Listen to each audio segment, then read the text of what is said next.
갑자기 퇴직한 50대 버틸 수 있을까요? 라는 사연입니다. 정년이 남았는데 갑자기 퇴직을 했다. 이거는 뭐 권고사직 아니면 희망퇴직인 것 같은데 김현우 소장과 얘기 나눠보겠습니다. 어서 오세요. 네, 안녕하세요. 안녕하세요. 반갑습니다. 소장님 제목만 듣고 아직 제 나이는 좀 아닌 것 같은데 저도 연기자 출신이잖아요. 살짝 감정이입을 해보면 이때 아마 평생 일했던 직장일 것 같아요. 50대니까. 예. 그리고 갑자기 관두라고 한다?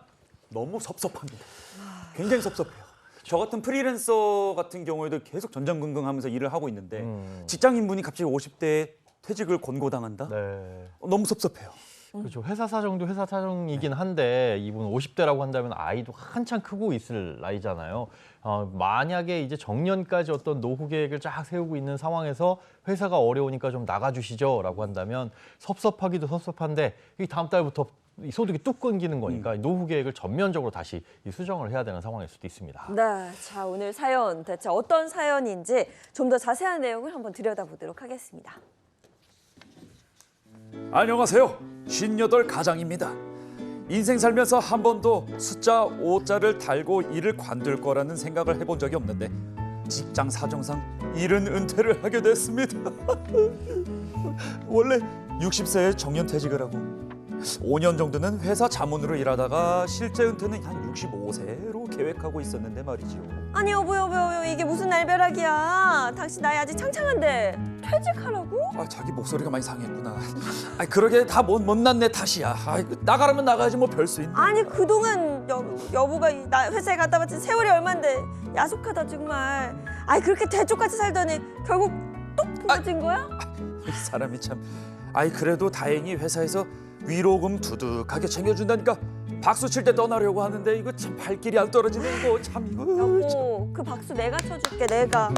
그동안 우리 가족 먹여 살리느라고 우리 여보 너무 고생했어. 진짜 고생했어. 애썼어. 살면서 자기한테 박수 처음 받아보는 것 같아.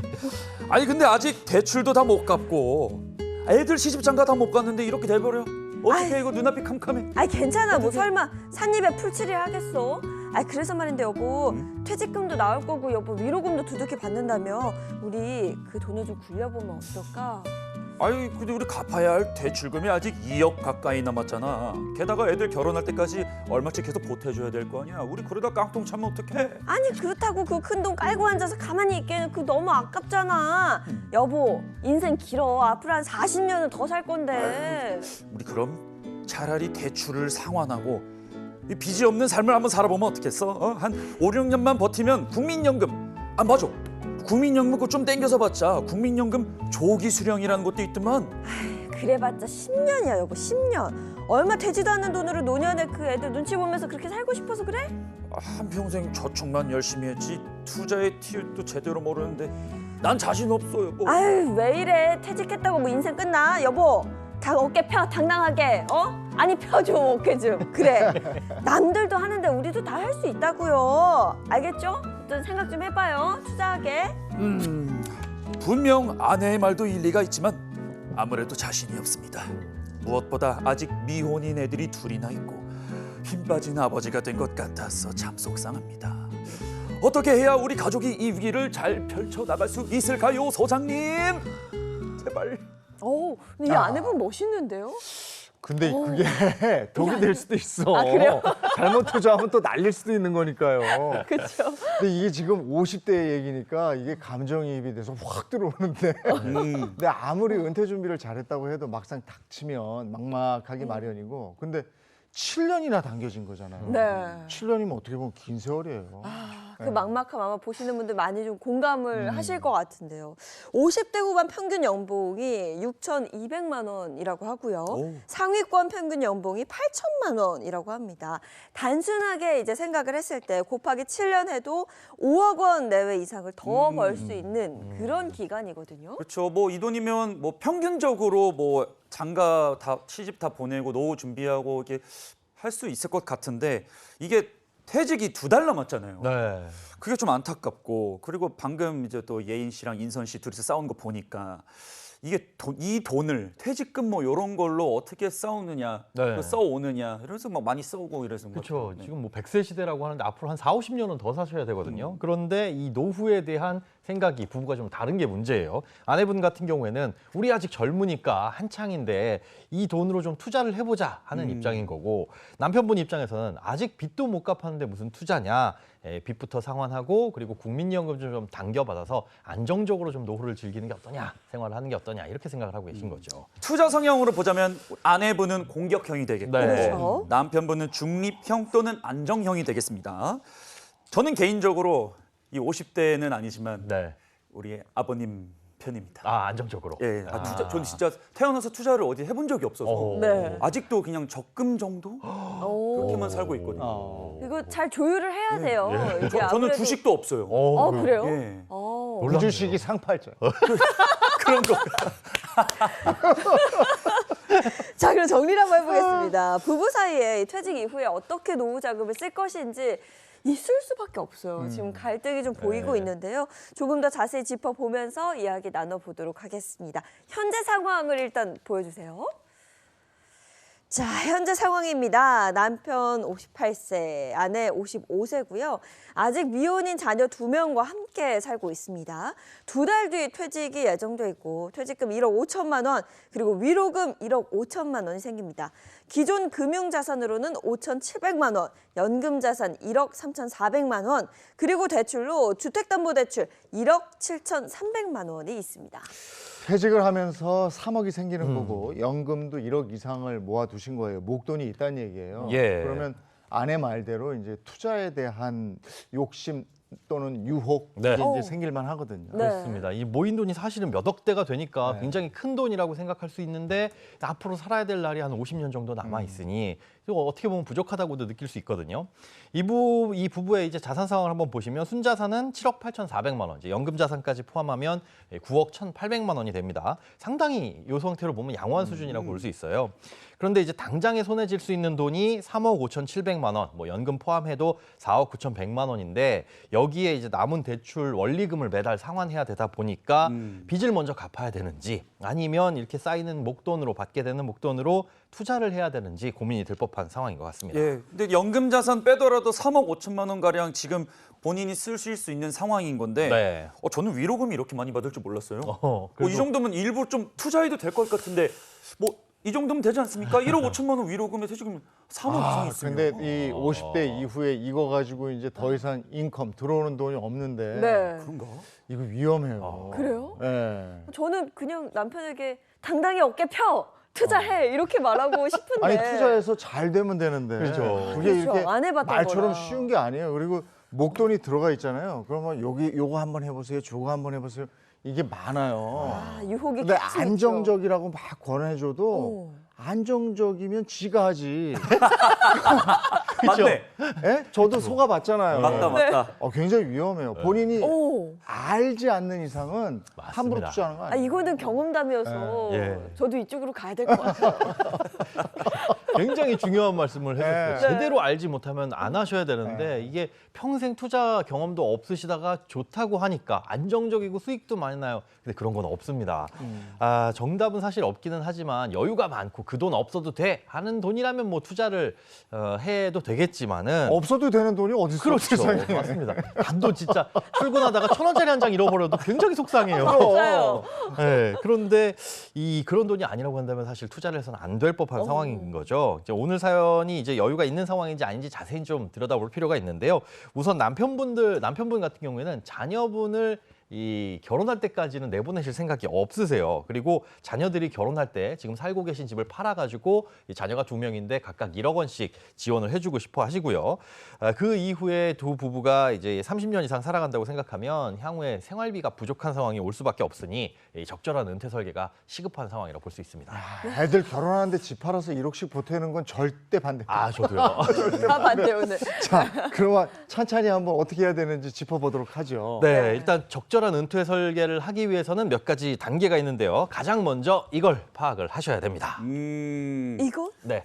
일단 돈이 모여야 되니까 네. 지출 현황을 파악해라. 오, 뭐 요거는 또 그러네요. 지출 현황 파악이 예. 많네요. 흔히 오. 말로 저는 약간 행복한 아침 짬밥 됐잖아요. 야, 이제는 전문가 다 되셨어요. 맞습니다. 이게 내 소비 패턴, 그러니까 내가 얼마를 쓰는지를 파악을 해야 필요한 생활비가 얼마고 그럼 얼마를 벌어야 되느냐 이런 것들을 설계할 수 있겠죠. 그래서 은퇴 설계를 위한 1단계는 지출 현황 파악입니다. 네. 가족의 지출 상황 그거 먼저 한번 살펴보도록 하겠습니다. 네. 자, 지출 상황입니다. 생활비가 190만 원 정도 들어가요. 부부 용돈이 합 50만 원, 교통비 15만 원, 공과금 30만 원, 통신비 15만 원, 식비 80만 원, 예비비 10만 원 이렇게 해서 월 200만 원의 지출이 있고요. 또 고정비로 아내의 개인연금 월 50만 원, 자녀 명의 저축으로 60만 원, 또 자녀 명의 저축 17만 원 지금 넣고 계시고요. 주택담보대출 월 상환액이 82만 원, 그리고 보험료가 22만 원 이렇게 들어갑니다.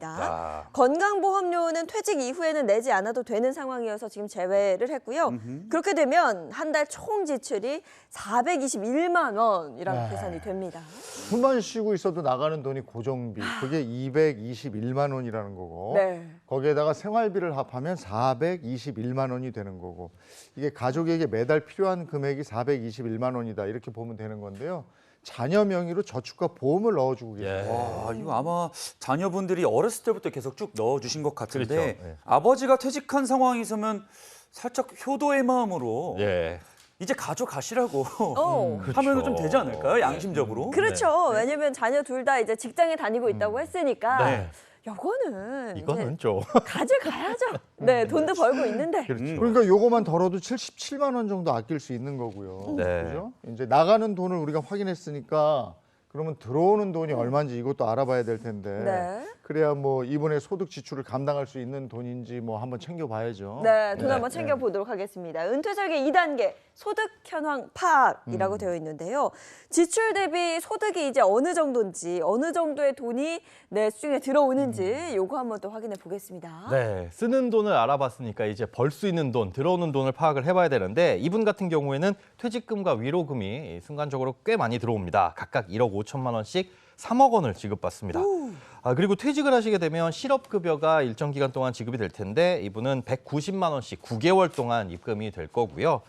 또 현재는 아니지만 앞으로 5년 뒤에는 국민연금도 170만 원씩 받게 됩니다. 이제 5년을 버텨야 되죠. 네. 자, 그리고 기타 자산도 갖고 계신데요. 기타 자산 한번 살펴보면 청약통장, 청약저축에 1,500만 원이 쌓여 있고요. 그리고 일반 예금에 2,700만 원, 또 주식도 조금 하시는데 1,500만 원을 갖고 계십니다.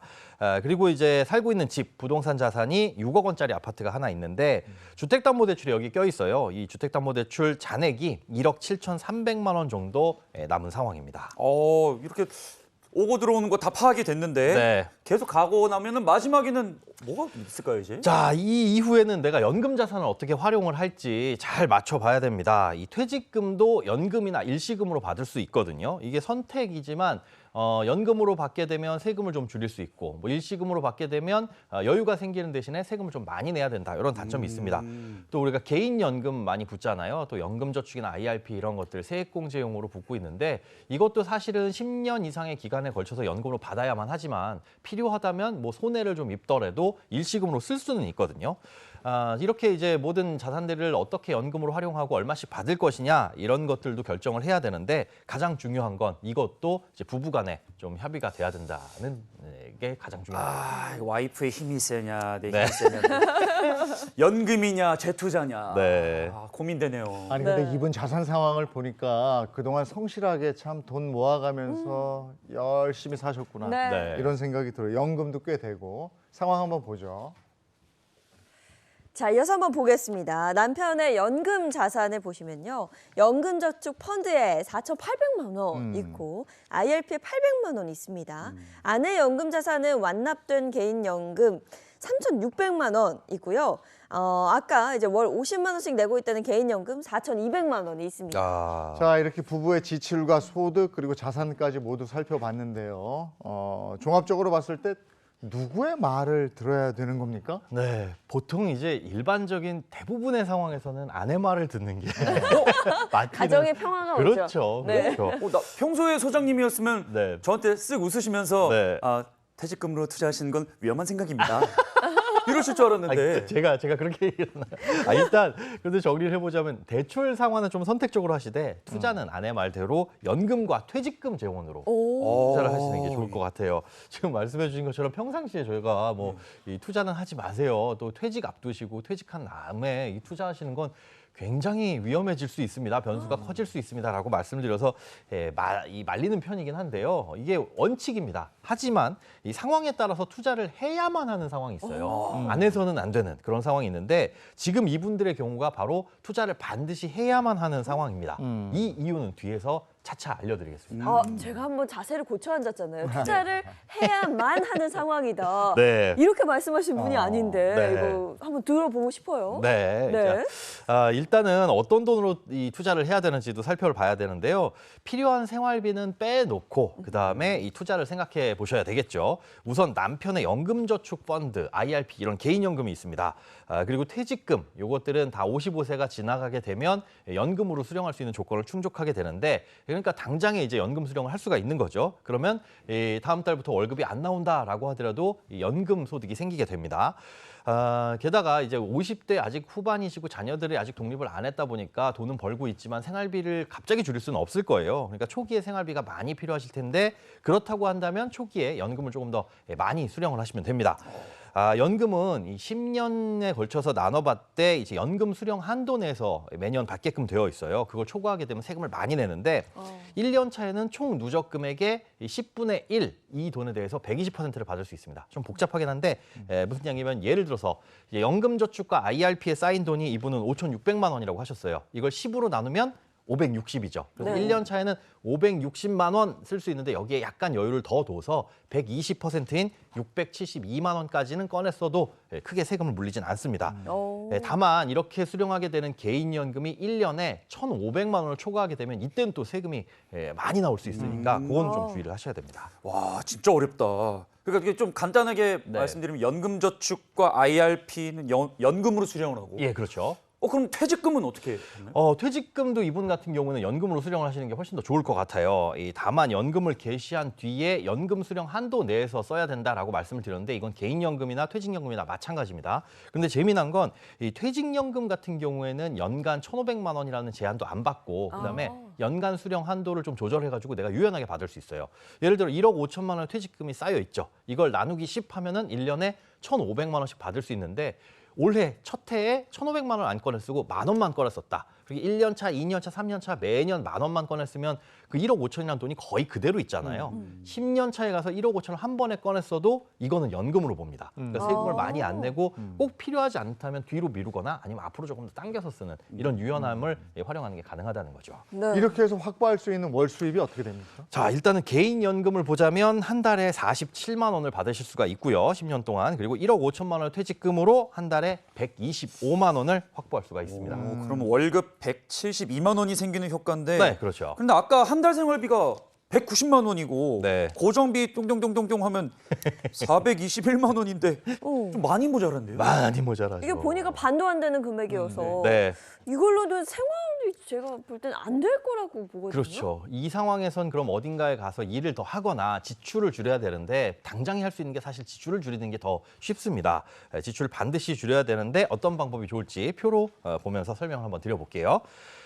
자, 우선 아까 말씀하셨던 총 지출액이 421만 원이었는데 이 생활비는 굉장히 아껴 쓰고 계세요. 4인 가구에서 한 200만 원 정도 쓰고 계시니까 요건 그냥 두고 고정비를 좀 조정을 해보겠습니다. 일단 첫 번째로 아내가 매달 내고 있는 연금 납입, 이거 본인의 개인 연금인데 이제 노후 쓸 시기가 닥쳐왔잖아요. 50만 원씩 내는 거 이거 연금 납입 멈추시고요. 그다음에 자녀 명의와 보험, 자녀 명의의 보험과 저축 이거는 이제 아이들이 돈 벌고 있으니까 넘기시는 게 좋겠습니다. 여기까지 내주신 것도 얼마예요. 네. 그리고 이제 만약에 주택담보대출 이거 갚을 거냐 말 거냐 고민을 하실 텐데 퇴직 위로금 1억 5천만 원으로 주택담보대출을 상환하신다면 남는 금액이 한 달에 지금 82만 원 내던 게 한 11만 원 정도로 떨어지게 됩니다. 매달 11만 원만 내면 되고 대출 잔액은 2,300만 원으로 줄어들게 되고요. 그렇게 되면 이제 월 생활비는 190만 원, 고정비 33만 원 합쳐서 한 달 지출이 223만 원 정도가 될 것이다. 이렇게 예상이 되고 있고 만약에 퇴직 위로금으로 대출 상환을 안 한다라고 가정한다면 원리금 그대로 남아 있으니까 한 달에 294만 원의 지출이 생기게 됩니다. 갑자기 421만 원에서 200만 원대로 확 줄었네요. 네. 좀 숨통이 좀 트이죠. 네. 네. 자, 월 지출액 줄였으니까 이제 수입 금액하고 어느 정도 맞춰봐야 되는데 수입이 한 달에 100만 원 정도 지금 부족한 상황이었잖아요. 172만 원이고 매달 쓰는 거는 뭐 아무리 적게 써봐야 223만 원이니까 그런데 다행히도 아내분이 연금 꼬박꼬박 부은 이 연금 지원으로 7,800만 원 정도가 모여 있습니다. 이걸 한 달에 100만 원씩 꺼내 쓴다라고 한다면 이것도 6년 반 동안 쓸 수 있는 거거든요. 그러면 이제 아까 이제 남편의 개인연금과 퇴직연금 172만 원에 이 100만 원 딱 더하게 되면 272만 원의 고정 현금 흐름이 생기게 되는 거죠. 그런데 이제 아내의 연금은 6년 반 정도 쓰게 되면 고갈이 돼버리잖아요. 마침 맞게 이때 즈음에 한 달에 170만 원의 국민연금이 또 들어오기 시작하니까 얼추 그때 돼서도 270만 원 정도의 생활비가 확보가 되는 겁니다. 근데 목돈을 연금 형식으로 이렇게 조금씩 받게 되면은 남는 돈이 있잖아요. 네네. 그 사탕 하나씩 쏙쏙 빼먹듯이 빼먹다 보면은 남는 사탕. 그렇죠. 이거 아까운 사탕. 네. 남 주기 싫은 사탕 어떡합니까 이거? 자, 바로 그걸로 투자를 하는 겁니다. 아. 맨 처음에 제가 앞서 이분들 상황에서는 반드시 투자를 해야만 합니다라고 말씀을 드렸는데 그게 뭐 여윳돈으로 공격적으로 주식에 막 집어넣으세요 이런 게 아니라 잘 굴리시라는 의미예요. 앞서 말씀드린 대로 연금 수령을 하든 뭐 개인연금이든 퇴직연금이든 수령을 하게 되면 소액을 받게 되니까 상대적으로 큰 돈이 그냥 그 퇴직 계좌, 퇴직연금 계좌나 개인연금 계좌에서 놀고 있을 수밖에 없습니다. 그런데 이 돈은 그러면 어떤 식으로든 굴려야 되는데 만약에 1억 5천만 원 퇴직금 중에 1년에 1,500만 원을 꺼내 썼다. 그럼 1억 3,500만 원이 그대로 남아 있잖아요. 그 1억 3,500만 원이라는 돈은 퇴직연금 계좌에서 해외 펀드든 아니면 뭐 어떤 공격적인 자산으로 투자를 하든 이게 비과세이기 때문에 사실은 세금이 없습니다. 아. 장기 투자를 생각하시고 조금 세금이 많이 붙는 그런 상품 쪽으로 투자를 하시는 게 세금 좀 아낄 수 있는 방법이 되겠죠. 아, 그러니까 일부는 연금으로 수령을 하고 예. 그리고 앞서 말했던 남은 돈으로는 투자를 하고 예, 이렇게 그렇습니다. 하면 일석이조인데요, 정말. 네. 그렇죠. 근데 이게 투자금 제가 지금 살짝 보니까 네. 맨 마지막에 남편분이 그 국민연금 조기 수령에 대해서 말씀을 해주셨는데 네네네. 요거 조기 수령 팍 해가지고 더 확 투자 뺑 안 되나요, 사장님? 네, 일찍 받으면 좋을 텐데 일찍 받는 만큼 페널티가 있습니다. 이분이 66년생이신데 원래 수령 나이가 총 이제 64세부터 수령을 하실 수 있어요. 그런데 최대 당겨받으면 5년을 당겨받을 수 있으니까 64세에서 5년 당겨서 59세부터 국민연금 수령이 가능합니다. 다만 이렇게 당겨받으면 1년 당겨받을 때마다 5%씩 연금이 줄어들어요. 아, 6년 당겨받으면 무려 30%가 감소하는 거죠. 이거는 너무 아까워서. 네, 원래 170만 원 받을 수 있는 분인데 이게 117만 원으로 훅 떨어지게 됩니다. 안 돼, 안 돼. 물론 이제 170만 원씩 받게 되면 연간 2,040만 원을 받으니까 이때부터는 건강보험료를 내야 돼요. 근데 이걸 당겨받으면은 연간 수령액이 1,428만 원으로 떨어져서 이때는 또 건강보험료를 안 냅니다. 그러니까 스위트 스팟이 어딘가엔 있겠죠. 네. 하지만 지금 상황에서 꼭 당겨받아야 되는 상황인지 다른 것들을 다 살펴본 다음에 결정을 하시는 게 좋을 것 같습니다. 그럼 지금 조언해 주신 걸 바탕으로 정리 한번 해보죠. 조기 퇴직한 50대 가장을 위한 맞춤 솔루션 결과 보겠습니다. 보여주세요. 자, 맞춤 솔루션 결과입니다. 은퇴 후에 필요생활비 223만 원이었죠. 자, 어떻게 이 금액을 맞출 수 있을지 정리를 한번 해보면요. 남편의 개인연금을 활용해서 월 47만 원, 퇴직연금을 활용해 월 125만 원을 월급처럼 받으면 매달 172만 원이 확보가 됩니다. 실업급여는 단기적인 소득이기 때문에 제외를 했고요. 부족자금 약 100만 원은 아내의 개인연금 7,800만 원을 활용해서 6년 반 동안 받으실 수 있습니다. 연금 계좌에 남은 돈을 활용해서 투자하는 걸 추천을 하셨고요. 자, 그럼 개인연금이 바닥난 이후에는 어떻게 하느냐? 설명해 드리면 국민연금이 이제 나옵니다. 월 170만 원 수령할 수 있고요. 주담대 상환 후에 주택연금을 받게 되면 월 120만 원의 추가 소득이 생깁니다.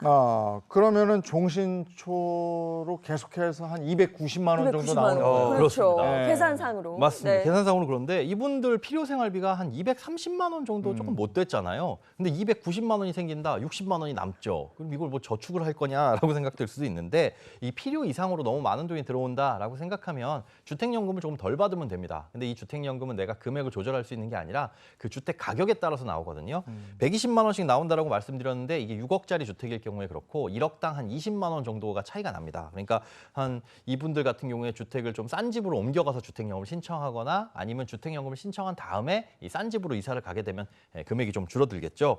또 마침 맞게 남편분께서 아이들에게 각각 1억 원씩 결혼 자금을 지원해 주시고 싶다라고 하셨는데 개인적으로 그 부분에 대해서는 조금 반대이기는 합니다만 꼭 지원을 해주셔야 되겠다라고 한다면은 주택의 이 규모를 좀 줄여서 4억 원 내지는 뭐 3억 원 후반대 이런 아파트로 가셔도 주택연금을 충분히 수령을 한 80만 원 정도 하실 수 있으니까 여유 자금은 어느 정도 될 것 같습니다. 네, 부부의 고민이었던 투자냐 상환이냐 요 부분이 이제는 일부 또는 전액 상환을 좀 이렇게 생각을 해보시고 네네. 연금 계좌로 투자도 겸해라. 이렇게 마무리하면 될까요? 그렇습니다. 제가 투자라고 말씀드렸지만 사실상 은퇴 시점에서는 돈을 얼마나 크게 불리느냐 이거보다는 갖고 있는 자산을 얼마나 잘 활용하느냐 이게 중요합니다. 조금 더 불리려고 했다가 손해를 보면 정말 돌이킬 수가 없거든요.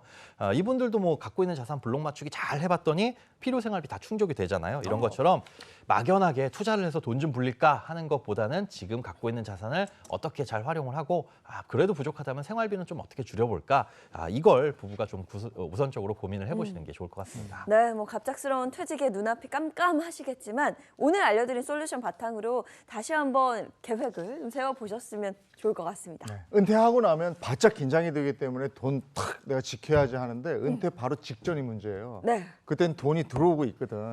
근데 나올 돈이 내가 몇 억이 생겨. 그러니까 과감하게 질를 수 있어요. 요때 조심하세요. 큰일 납니다. 자, 여기까지 하겠습니다. 고맙습니다. 네, 고맙습니다. 고맙습니다.